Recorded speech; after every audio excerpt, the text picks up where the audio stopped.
আজকে তরমুজের খোলা দিয়ে মাছের ডিমের সবজি করব। তো তরমুজের খোলা নিয়েছি আর মাছের ডিম নিয়েছি। তরমুজগুলো এবার ছোট ছোট করে কেটে নেব। তরমুজগুলো সব কেটে নিয়েছি আমি ছোট ছোট করে। এবার এগুলো একটা সিটি মেরে নেব কুকারে।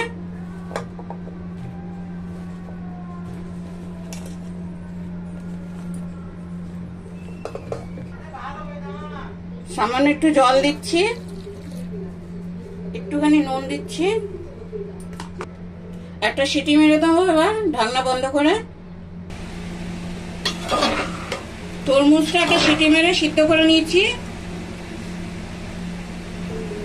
ডিমটাতে নুন হলুদ মাখিয়ে নিয়েছি ভালো করে।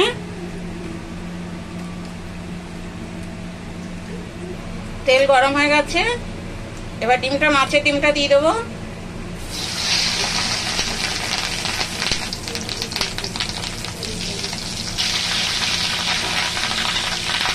ডিমটা খুব ভালো করে ভেজে নেব প্রথমে।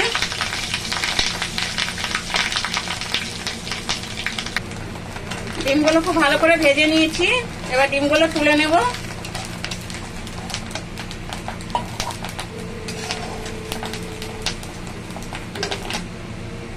একটু খুলে দে। একটু পাঁচ ফোড়ন দিচ্ছি তেলের মধ্যে, রসুন বাটা দিচ্ছি। একটু ভাজা হয়ে গেছে, এবার আদা আর জিরে বাটা দিচ্ছি।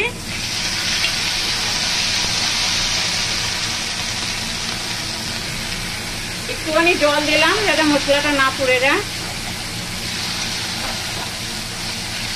একটা টমেটো দিলাম।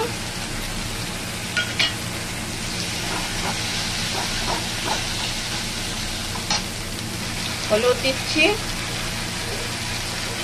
একটুখানি ধনের গুঁড়ো দিলাম, গুঁড়ো লঙ্কা দিচ্ছি অল্প,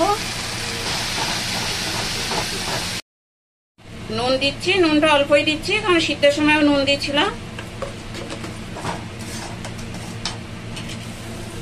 মশলাটা অল্প কষিয়ে নিয়েছি, এবার এই তরমুজের খোলাগুলো সিদ্ধ করে রেখেছিলাম এগুলো দিয়ে দেবো।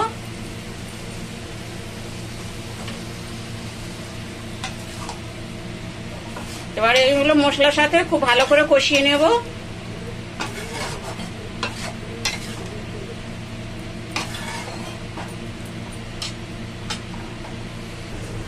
এই তরমুজের ছিলকাটা একটু কষিয়ে নিয়েছি, এবারে ডিম ভাজা এতে দিয়ে দেবো।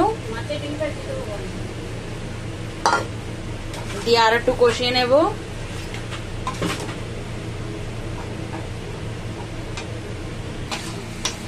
আমাদের মাছের ডিম তরমুজের খোলা সব ভালো করে কষানো হয়ে গেছে।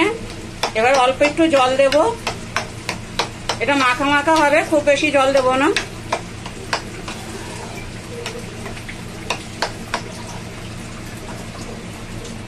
তরকারি হয়ে গেছে, এবার নামিয়ে নেব।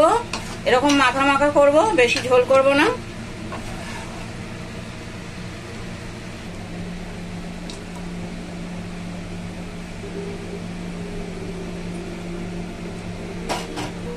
আমাদের সবজি রেডি, মাছের ডিম দিয়ে তরমুজের খোলা।